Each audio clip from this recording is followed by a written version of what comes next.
It's about time someone says it. Rhea Ripley needs to stay out of this championship match at WrestleMania.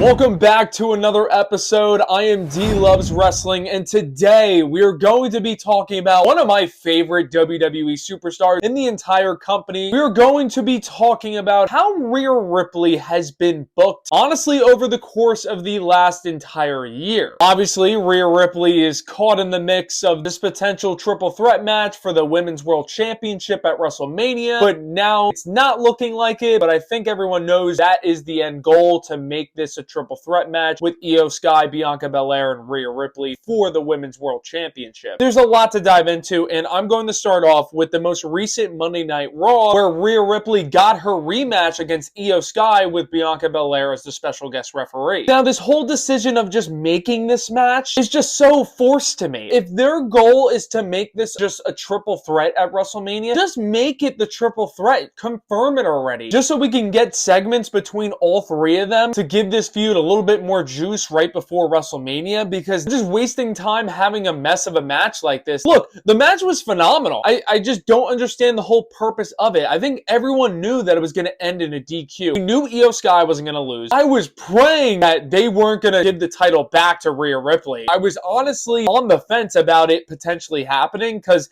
it is Rhea Ripley. She's one of the most over superstars in the entire company, which leads me to several points that I'm going to discuss in a little bit. I'm going to talk about how this just seems so forced. Rematch clauses aren't a thing anymore. Like, I don't understand when they bring it up and they give people the rematches for the title and then they never discuss it ever again. It's one of those rules that are still relevant, but also at the same time they'll completely ignore it and act like the rematch clause doesn't even exist. In today's WWE, the rematch clause really isn't a thing. That was one of Rhea Ripley's cases of why she should be inserted into this triple threat for the Women's World Championship. We could easily take a look at a few superstars who still have never gotten their rematch. For example, Roman Reigns and Cody Rhodes. They haven't even had a match against each other ever since Roman lost it over a year ago. Io Sky and Bayley. Bayley beating Io Sky for the Women's Championship at WrestleMania 40. Io Sky never got a rematch because, well, it's not really a thing anymore. Rhea's won the talk because what about Liv Morgan? Liv Morgan lost to Rhea Ripley on the premiere of Raw on Netflix, and Liv Morgan never mentioned a rematch clause once. If we backtrack a little bit more, Rhea Ripley had a rematch against Liv Morgan. Rhea Ripley got her rematch at Bad Blood, and Rhea Ripley got another rematch on the premiere of Raw on Netflix. So Rhea Ripley's case of her being inserted into this because of a rematch clause doesn't mean anything. And let's be real here, Rhea Ripley has actually gotten her fair share of rematch clauses when the rule doesn't even exist really anymore. Now let's take a look at the end of that match that Rhea Ripley and Io Sky had, where Rhea Ripley stood tall at the end of the match, absolutely dominating Io Sky, who is the Women's World Champion, and then also destroying Bianca Belair, which I mind you are the only two who are officially in the match at WrestleMania 41. It's set to be Io Sky against Bianca Belair. So why is Rhea Ripley cleaning house at the end of the show? And she's standing tall with the Women's World Championship when she's not in the match. Once again, I believe this is going to be the end goal for WrestleMania 41. I believe Rhea Ripley will still be forced into the triple threat. But as of now, we have 2 Monday Night Raws left before WrestleMania. Why aren't we just going to confirm it? I would understand it a little bit more. Rhea Ripley standing tall, making her case that she's already in the match. She did this without even being confirmed into the match. And having someone who's not even in the match absolutely destroy the champion and the challenger is just insane. We could even backtrack to Rhea Ripley's feud against Liv Morgan, where Liv Morgan is the champion, but they booked her to be this scaredy cat. Where if you looked at the feud between Rhea and Liv, and just imagine that Liv Morgan wasn't walking around with the title in her hands, you would think that Rhea Ripley is the champion during their entire feud. Because they booked Rhea Ripley to destroy Liv Morgan on every Monday Night Raw, on every pay-per-view, even if she didn't beat Liv Morgan. Rhea Ripley was booked to dominate Liv Morgan. I feel like they gave a bad reputation to Liv Morgan because a lot of people were tired and bored of seeing her in feuds with Rhea. But I blame WWE. I feel like Liv Morgan wasn't able to be her true self. Now she's actually free. She's able to showcase her in-ring ability on anyone. There is no limitation. FYI, this is all just my point of view. This is just my opinion. Another reason why Rhea Ripley feels very forced right now, her trying to make her case to be inserted into this triple threat match, Rhea blaming Bianca for losing the title against Io Sky. Bianca Belair did not cost Rhea Ripley the match. And I know a lot of people are going to say, it should have ended in a DQ. Rhea Ripley shouldn't have lost the match. Yeah, but it's not like the ref was blindsided to anything. The ref saw everything. Clearly, it wasn't enough to get a DQ. To be fair, Rhea Ripley kind of started it with Bianca Belair. And it's not like Io Sky took advantage of Rhea being distracted. Rhea Ripley was able to get back into the ring after the scuffle with Bianca Belair, get Io Sky in a riptide position on the top rope, and then Io Sky countered, and then she hit her moonsault and won the title. I don't see how that's Bianca Belair ruining it for Rhea Ripley. Once again, I feel like it's just another reason that doesn't actually give a good meaning to why Rhea Ripley should genuinely be in this triple threat match. I feel like both of those reasons are just very lackluster by creative. And then her just signing her name on the contract, and then they scratched it, and then they have her in the match with Io Sky with Bianca Belair as a special guest referee, and that ends in a DQ by Bianca Belair calling off the match. And now, where do we stand now? Like, what's going to happen on the next Monday Night Raw? I'm sure Triple H has something cooking, but there's just not enough time to really make these matches feel really, really good. Let me make this clear. This triple threat match, I do want to happen. I'm sure that sounds so weird because I'm explaining every reason why she shouldn't be inserted and making this into a triple threat match. But look, I'm talking about storyline purposes. That's what I mainly care about when it comes to WWE. Look, if you got a good story and you can make a good case for why this match should be happening, go right ahead. I'm down. But Rhea's reasonings of what WWE gave her to be inserted into this match, it's not worth investing into. I'm not saying it wouldn't be a great match. This would be my sleeper pick of potentially being one of the best matches on WrestleMania. But Rhea's reasonings to make it happen, that's what I'm not really too sure of. And the reasons that WWE's creative is giving Rhea Ripley is making me think that they really have nothing else to do with Rhea Ripley if she's not inserted into this triple threat. And it's so sad because Rhea Ripley could pair up against anyone. Like I said earlier in the video, she's one of my favorite superstars on the entire roster, and she's also one of the most over superstars, well, in all of pro wrestling. Don't make it seem like you can't start a feud with Rhea Ripley off the snap of the fingers. She's so over that she could really start a feud with anyone. And in this whole triple threat scenario, why is Rhea not the one getting booed, and why is Bianca Belair getting booed? Over the course of this entire European tour, Bianca Belair has been treated like the heel when Rhea Ripley is bullying her way into this match when she shouldn't even be in the match. Bianca Belair won the Elimination Chamber. She won it fair and square. She deserves her one-on-one match against Io Sky. Rhea Ripley technically lost clean, and that's why Io's champion. Yeah, sure, Bianca Belair was out there, but that's not the reason why Rhea Ripley lost. There's a lot of holes in Rhea Ripley's reasonings to make it worthy for her to be put into this match. The fans are booing the wrong person here. Rhea Ripley really should be the one who's the heel. Just for example, Rhea Ripley and Liv Morgan. Rhea Ripley was obviously the babyface, but in the very beginning, why was Liv Morgan not the babyface? Rhea Ripley tore Liv Morgan's shoulder for real. She was out for 8 to 10 months. Liv comes back, gets her revenge, and all of a sudden, Liv Morgan's actions aren't justified and Liv Morgan's the heel? Rhea Ripley tore Liv Morgan's shoulder. You can say it all you want, just because someone does something to you doesn't make it right for you to do something back. But look, if someone tore your shoulder and you come back and you have the opportunity to get them back, I don't know what you're talking about. You must be lying out of your ass, because I would do the same thing that Liv Morgan did, and I hope that I'm not viewed as a bad person for doing that. And in this situation with Rhea and Bianca, as Bianca's taking the boos, Bianca Belair has done nothing wrong. And when I'm watching the shows, I'm like, why are they booing Bianca? She deserves this spot against Io Sky. Rhea Ripley technically doesn't deserve it, and Rhea's getting the cheers. Io's getting the cheers too. I feel like Rhea's getting the most cheers out of all three of them. Just to prove my point, Rhea Ripley's so over. You can do anything with her. Pair her up with Alexa Bliss. Pair her up with Liv Morgan again. I know a lot of people might not want to see that. You can do many other things with Rhea Ripley that can actually make more sense than what they're doing right now now with Rhea. A part of me does want this match to happen just to see the star power between all three women. I know we have our WrestleMania main events for night 1 and night 2 confirmed, but I was really hoping that if this triple threat got confirmed, that this would main event night 1, because guys, let's be honest here, the star power between all three, this could have easily been a night 1 main event. And I know you might say, but you don't want this match to happen. No, it's not that I don't want the match to happen. If it gets confirmed, I'm gonna be hyped as hell, and I will look forward to this match if it does get confirmed. And I would pick this match as my sleeper of the entire WrestleMania. It's just Rhea's case. It just feels forced, like it's the last minute option for Rhea Ripley, when Rhea should not be in a situation like this because she's one of the most over superstars in the entire company. I'm not just throwing that term out there. I mean that when I say that. Rhea Ripley is up there with Jey Uso, Cody Rhodes, Roman Reigns kind of level. So the fact that this seems like just a last minute push and it just feels forced, I feel like it's deserving to Rhea Ripley because she's phenomenal. That's basically my whole case. I just wish this didn't feel forced to me as much as I think it does, but that could just be the way I'm viewing it. And like I said in the beginning of the video, I love Rhea Ripley, and if they confirm this match, I'm gonna be hyped. I'm gonna be so hyped. I'm sure at the end of the day, I won't even think about what I'm talking about right now. I'm just gonna be so in awe of the triple threat match if it does get confirmed. I want to know what you have to say. Drop a comment down below if you feel that Rhea Ripley feels a little bit forced right now, or maybe it's just me. And if this triple threat match does get confirmed, who do you got? Io Sky retaining the championship, Bianca Belair becoming the new Women's World Champion, or Rhea Ripley taking back her Women's World Championship? Thank you so much for watching this episode, and I will see you in the next one.